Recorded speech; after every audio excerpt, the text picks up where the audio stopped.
কিভাবে জানতে পারবে?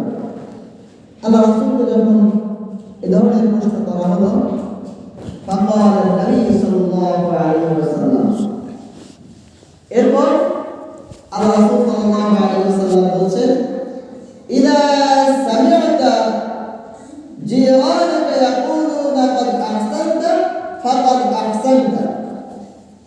আল্লাহ রাসূল বলেন,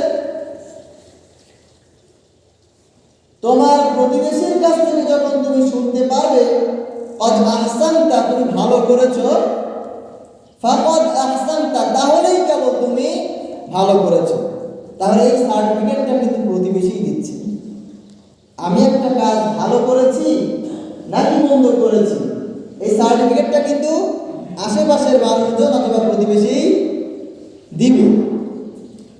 এরপর আল্লাহ রাসূল বলছেন, ওয়া ইদা সামি'তাহুম ইয়াকুলু, আর যখন তাদেরকে বলতে শুনবে ফাকাদ আসাতুম, তুমি খারাপ করেছো, ক্বাদ আসাতা, তাহলে অবশ্যই তুমি খারাপই করেছো, ভালো করনি।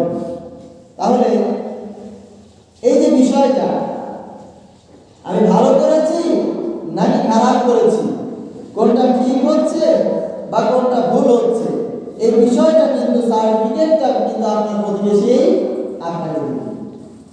আপনি ভালো করলে ভালো করবে, খারাপ করলে খারাপ করবে। তাহলে এই যে আখলাক বা উত্তম চরিত্র, এই বিষয়ের সার্টিফিকেটটা কিন্তু মানুষই আমাকে এবং আপনাকে দেবে। তো উত্তম চরিত্রের মধ্যে